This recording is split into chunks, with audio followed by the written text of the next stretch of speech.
It's been 10 years since retired Australian Special Forces soldier Mark Wales last deployed to Afghanistan.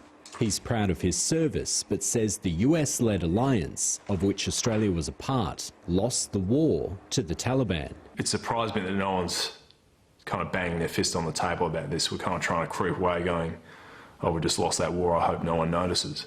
You know, if we were doing a mission and we had not achieved the mission for whatever reason, we'd debrief immediately, and it was considered a really big deal. So if we're losing wars at a national level, that's got to be understood. Australia joined the US-led war in Afghanistan in October 2001 in its mission to remove the Taliban from government and disrupt Al-Qaeda. The prime objective is still the pursuit of bin Laden. But when Washington launched a second war in Iraq in 2003, resources in Afghanistan became stretched and the ousted Taliban regime began an insurgency. Mark Wales landed in Uruzgan province in 2007. What surprised me was the scale of how well organised the fighters were. They come out and fight us close up, getting strafed by aircraft and everything, and that's when actually these guys are dead serious. They don't care. They're here to try and fight us or get rid of us, and they're willing to die for it. In 2009, Australia announced it would send more troops to fight the Taliban. We will continue to stand by our American ally in confronting this threat. Australian Special Forces were sent on more frequent deployments as a policy requiring soldiers to rest for 12 months between rotations was set aside. We were constantly getting waivers to send people back in to the fight because there was so much work to be done. I think we changed a lot during that period, and even I did, and I saw this in myself. I was drinking heavily, I was not sleeping properly. Mark says the behaviour among Australian soldiers inside the base at Tarankout began to change. There was already kind of a drinking culture in the military, full stop, so it wasn't a shift as such, but at one point it was a good, fun, social thing, and then later on it became a little bit darker, and I think I saw the mood darken a fair bit, and people were disturbed. We're doing terrible work. Like, I don't know, you're meant to take time to reflect and recover from that. Yet there was no time. It was during this period that the first allegations of war crimes committed by Australian Special Forces in Afghanistan began to surface. A report by Justice Paul Brereton found that some Australian Special Forces began to display a disregard for human life and an increasing willingness to use lethal force against civilians. Mark says he never witnessed any war crimes and he is not among the soldiers facing possible prosecution.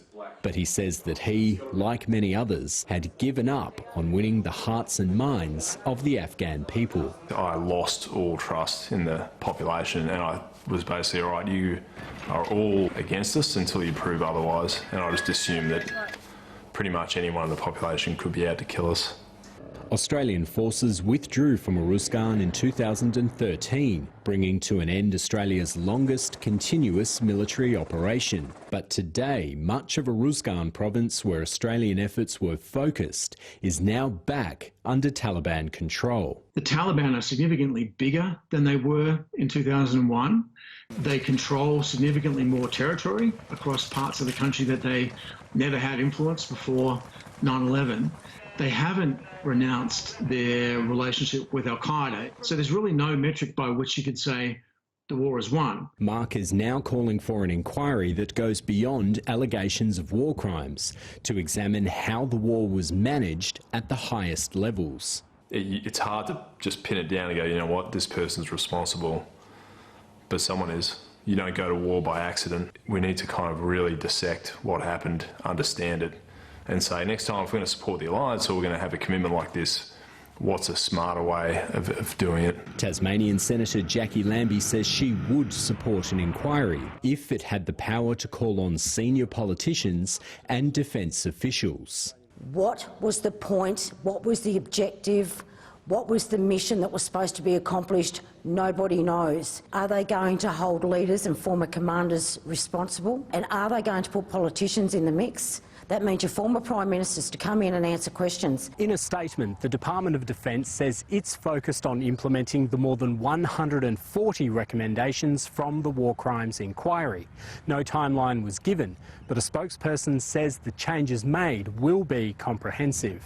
Mark says he wants the Australian public to hear the story of the war told in full, including by those that fought in it. There was very little understanding in the public about what was happening over there, and it wasn't the public's fault. I think everyone's kind of focused on this war crimes piece now, and we're trying to reverse engineer, like, how did we get to that point? Like, that's an important question to answer, is how did we stay there so long and get to this point where all of a sudden we cared a lot less about the people we were trying to protect. Aaron Fernandez.